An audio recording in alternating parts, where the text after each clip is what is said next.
రైట్గా డిబేట్లో పార్టిసిపేట్ చేస్తున్నారు బీసీ సంక్షేమ సంఘం జాతీయ అధ్యక్షులు జాజుల శ్రీనివాస్ గౌడ్ గారు, అలాగే బీఆర్ఎస్ మాజీ ఎమ్మెల్యే బొల్లం మల్లయ్య యాదవ్ గారు, బీజేపీ మాజీ ఎమ్మెల్యే ఎండ లక్ష్మీనారాయణ గారు మనతో జాయిన్ అయ్యారు. మరి కాసేపట్లో కాంగ్రెస్ నాయకులు కూడా మనతో జాయిన్ అవుతారు. నమస్కారం అండి. సో ముందుగా లక్ష్మీనారాయణ గారు మీతో స్టార్ట్ చేస్తాం.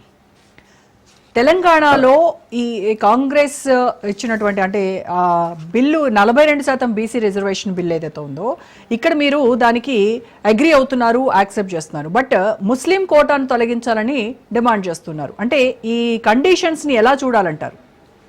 అంటే కాంగ్రెస్ ఉద్దేశం 42% బీసీలకు రిజర్వేషన్ ఇవ్వాలనా, లేకపోతే బీసీల ముసుగులో ముస్లింలకు 10% రిజర్వేషన్ ఇవ్వాలనా?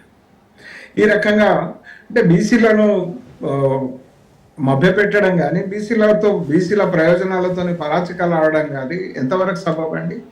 ఒకవైపు కర్ణాటకలో భారతీయ జనతా పార్టీ ప్రభుత్వం ఉన్నప్పుడు ముస్లిం రిజర్వేషన్ రద్దు చేయడం జరిగింది. ఎందుకంటే అది అన్కాన్స్టిట్యూషనల్. కోర్టులో ఇవాళ ఆ వ్యాజ్యం ఉన్నటువంటి పరిస్థితి ఉంది. రాజ్యాంగ నిర్మాతలు మతపరమైనటువంటి రిజర్వేషన్లను వ్యతిరేకించినటువంటి పరిస్థితి. కొన్ని కులాలకు అక్కడక్కడ బీసీ ఏదైతే మోస్ట్లీ బ్యాక్వర్డ్ కొన్ని కులాలను సహజంగానే చేర్చిండ్రు. ఒకటి ముస్లింల పేరుతో రిజర్వేషన్ అనేటువంటిది ఎప్పుడు కూడా ఒప్పుకోలేదు. ఎందుకు అనంటే ఆ రోజు ఆంగ్లేయులు చట్టసభల్లో ముస్లింలకు రిజర్వేషన్ కల్పించడం కారణంగా దేశ విభజనకు దారితీసినటువంటి పరిస్థితులు ఉన్నాయి. దేశ సమగ్రతకు సవాల్ అయినటువంటి మతపరమైనటువంటి రిజర్వేషన్ను రాజ్యాంగ నిర్మాతలు ఆనాడే వద్దనేటువంటి అభిప్రాయాన్ని వ్యక్తం చేసిండ్రు. దాన్ని తూట్లు ఓడుస్తూ వ్యవహరించడం సబబు కాదు. మరి బీసీల పేరు మీద, బీసీ డిక్లరేషన్ పేరు మీద 42% ఇస్తామని మరి దాంట్లో 10% ముస్లింలను జొప్పించడం ఎంతవరకు సబబు? అంటే నేను ఒక విషయం ఇక్కడ చాలా స్పష్టంగా ఏమంటారు అంటే, మేము బీసీలను మోసం చేయడం కోసమే ఈ రకమైనటువంటి పరిస్థితి సృష్టిస్తుండ్రా? చిత్తశుద్ధి లేకుండా ఎందుకు ఇట్లా వ్యవహరిస్తుండ్రు? పైపెచ్చు దత్తాత్రేయ గారికి ఉపాధ్యక్షులు ఇవ్వమని, వెంకయ్యనాయుడు గారికి ఇది జరిగిందని అంటున్నారు. ఒకటి దత్తాత్రేయ గారికి గవర్నర్ గా గౌరవం ఇచ్చిండ్రు, సరే.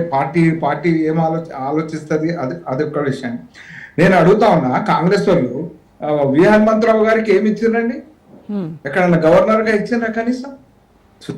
దీర్ఘకాలం ఇవాళ కాంగ్రెస్ అంటే ఎవరు లేని రేవంత్ రెడ్డి లేకున్నా కూడా వి హనుమంతరావు గారే పట్టుకొని ఉన్నారు కదా. నేను ఇంకోటి, పొన్నాల లక్ష్మయ్య ఎక్కడున్నాడండి ఇవాళ? పిసిసి ప్రెసిడెంట్ ఉన్న దశలా ఏ రకంగా ఆయనను హ్యూమిలియేషన్ చేసారు?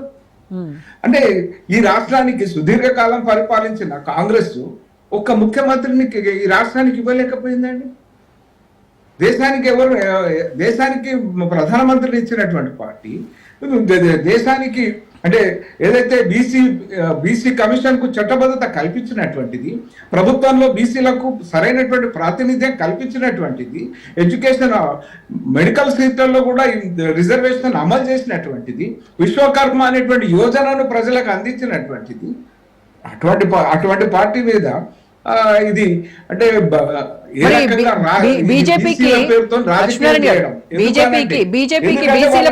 వాళ్ళు నాయకత్వం ఇవ్వలేకపోతున్నారు. బీజేపీకి బీసీల పైన చిత్తశుద్ధి ఉంటే పదవులు ఇవ్వలేకపోతున్నారు. రాజ్యాధికారం ఇవ్వడానికి సిద్ధంగా లేదు, కానీ మభ్యపెట్టడానికి మాత్రం వాడుకోవడానికి రకమైనటువంటి పరిస్థితిని కల్పిస్తున్నారు.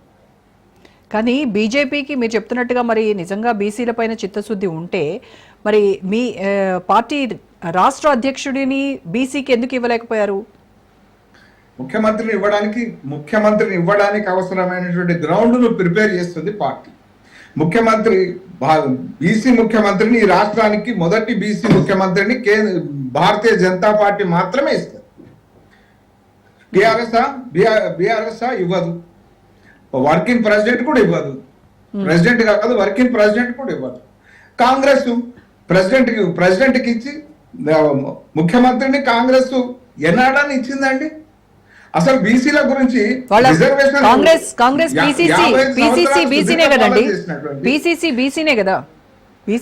ఏమంటున్నా, ముఖ్యమంత్రి స్థానాన్ని ఎన్నడని ఇచ్చిందా?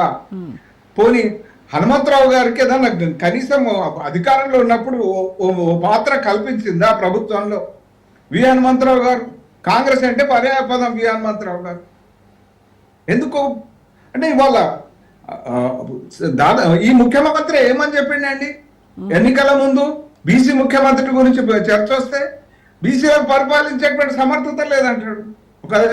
ప్రపంచవ్యాప్తంగా నరేంద్ర మోడీ గారి నేతృత్వంలో ఈ దేశం ముందుకు పోతా ఉంటే బీసీలకు సమర్థత లేదని వ్యాఖ్యానించేటువంటి స్థితి ఉంది.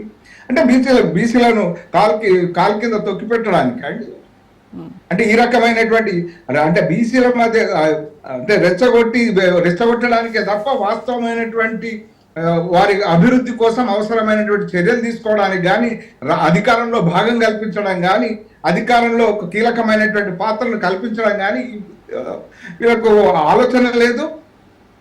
ఆ రకంగా సుదీర్ఘకాలం పరిపాలించి కూడా బీసీల రిజర్వేషన్లను సెంట్రల్లో ఇంపోజ్ చేయలేదు.